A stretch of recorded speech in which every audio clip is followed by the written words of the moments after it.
Bruce, what's your name?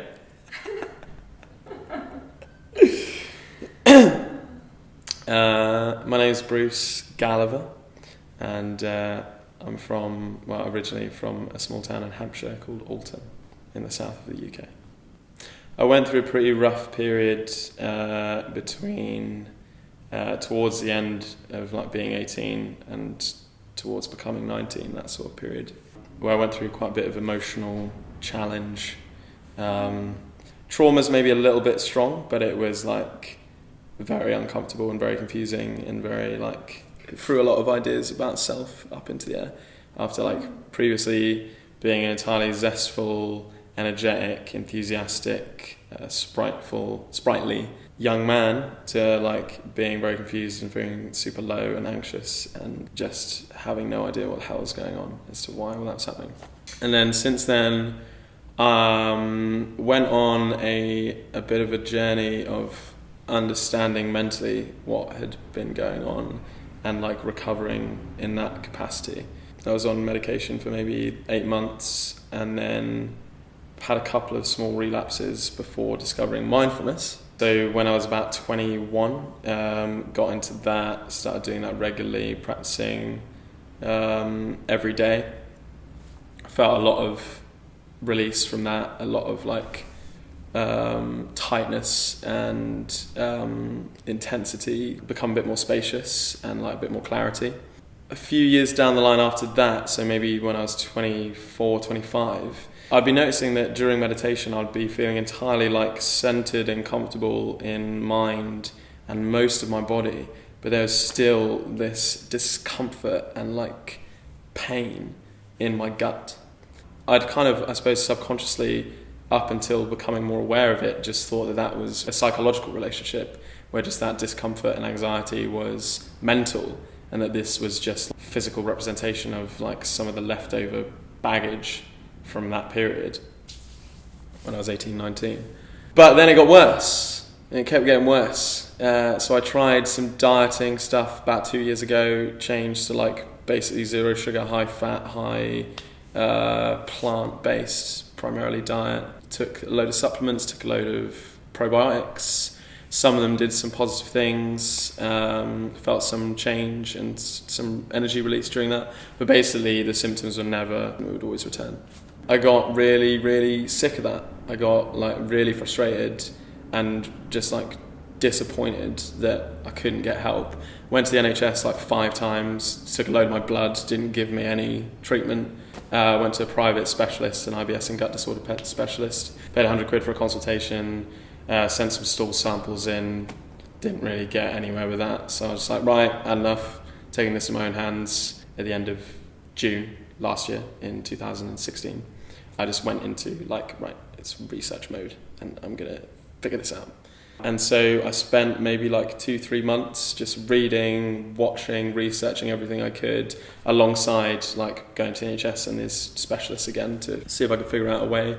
Part of me was kind of starting to believe that this wasn't going to happen, and that was it. I was just going to be resigned to feeling crap in some capacity. It wasn't I was pinned to the floor, but it was just I felt my potential underneath it and I couldn't access it. After a load of dieting, all these probiotics, taking loads of supplements, going to a variety of health specialists and doing a load of research, I came across the idea of fasting.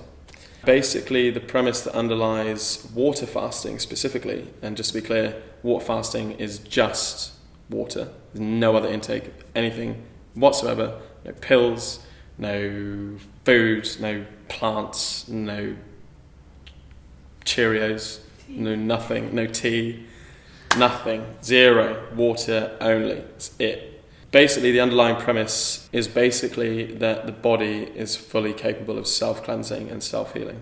Okay, if that's the case, what conditions can be most supportive of enabling the body to realise that and express that power? We just think very logically, well, probably one way of doing that is ensuring that we're not wasting energy doing other stuff. So you rest, don't do anything, lie down, chill out. Drink lots of water to ensure that anything the body wants to get rid of, it can remove it from the body.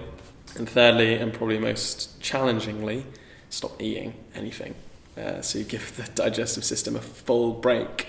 You know, you've got about 30 feet of digestive tract, most people. All the other organs that support that, the stomach, the pancreas, the kidneys, the liver. There's a whole load of stuff going on here that's having to work away constantly. You think about what we've done, most people do in the Western world from day one, is eat every day. It's like just slam the foot down the accelerator and don't stop, regardless of how much like unsupportive stuff that we're ramming into our bodies. You actually give it a break and enable it to sort itself out and actually pay itself some much needed attention. So basically, after figuring this out, listening to this, hearing people talk about it, seeing examples of people who've gone through this process and had healed irritable bowel syndrome, cancer, diabetes, arthritis, chronic fatigue syndrome, lupus, all kinds of digestive challenges, I was like, right, I'm going to do it. So basically, I contacted this guy called Lauren Lockman, who runs a wellness centre in Costa Rica called Tanglewood Wellness Centre. Said I wanted to do it, filled in a registration form, had a Skype with him, and he said that there was actually a place coming up available in October. So I just decided to go there and then paid for it. Took out savings. Didn't really feel like there was anything more valuable to me at that time in my health. My life was basically on hold until I sorted this problem out. Went out there.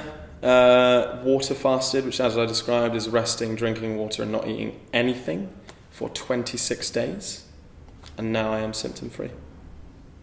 I suppose, primarily the thing that was most supportive for me remaining with the process the whole way was just how loud my sense of intuition was about that being the right thing for me. So even though like as you're going through that process and essentially the body is burning through emotional pain and like healing and throwing up all of these past memories and experiences that are related to whatever the chronic illness is that people have. The mind gets very busy and throws up a load of stuff. Family, I think about family a lot, thinking about my own ambition, thinking about the experiences and sensations themselves, absolutely entirely unfamiliar sensations going on throughout the body, particularly after like the 15th day. But yeah, I'd say just feeling into my intuition every time there was any suggestion of doubt, and it was very obvious every time, this is right. So even when like basically after day 21, when the sensations and symptoms of like not eating for that long and drinking that much water really started to intensify and I was becoming quite feverish, it still felt right. Mindfulness practice has helped a lot. I did a Vipassana meditation retreat in 2015, 10 days of silent meditation for like 6 hours a day. So that kind of experience of being with whatever comes up in conscious experience, whatever it is, and just being there with it definitely was helpful. And just allowing the process to be as it is and not reacting to difficult experience. And I suppose just the pain of the years before, it's like, well, it's now or never. I'm not going to go back home and like continue living a subpar life with like limited access to my own potential. The first person evidence for me in terms of my experience is that after going through the process and leaving the body to actually do the work that it's been trying to do, is now I don't feel limited, don't feel held back by any physical pain or emotional pain. Yeah, it's pretty difficult to put into words, man, the kind of relief and like joy.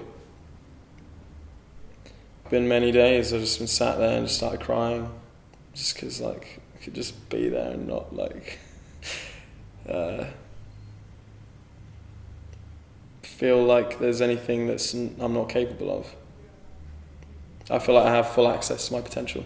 And so yeah, my life has just like picked up momentum massively fast. And definitely when I came back with the amount of energy release that had happened internally, there was like a feeling of making up for a lost time. It was intense. Just stuff was kicking off. And I was like very assertive with some people. I don't know, it just felt right. A lot of relationships have changed very quickly. And now it feels like everything that before felt like a barrier is slowly becoming supportive. I mean, it's even saying it like this, it doesn't capture it.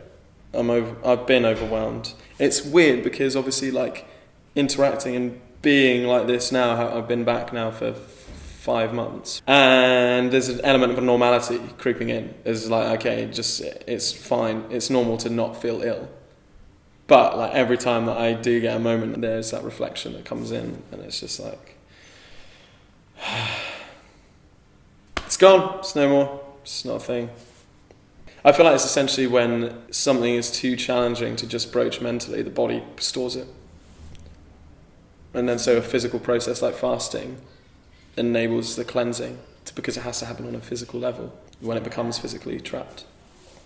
I think for anyone out there who's been suffering chronic illness for a while, then I'd say definitely have a look. If you're bored of going to doctors and being given poison in the form of like synthetic drugs and things that one would not usually, like, you can't read, that you have to put in your body, then yeah, definitely have a look at it. It does take a certain level of willpower to go through with it, but what I would just say primarily is just trust your intuition. If in exploring this it feels intuitively resonant, then trust that and follow that. If it doesn't, do something else. But it's powerful, man. It's powerful. Saw a lot of interesting things. So I was out there with like 21 other people throughout this process who like went through similar experiences, and like the transformations, absolutely mind-blowing. Particularly this dude called Ryan from the States and this woman called Monica from the States who's invited me over to go skate in California. So I'm going to do that. I made a vlog every day. So I've captured the entirety of the experience pre-arrival and post. I did a 2-week update and a 6-week update. And then once I've finished the edit, I'm going to do an update at the point of posting as well to let everyone know how things have gone. Cool. Thank you.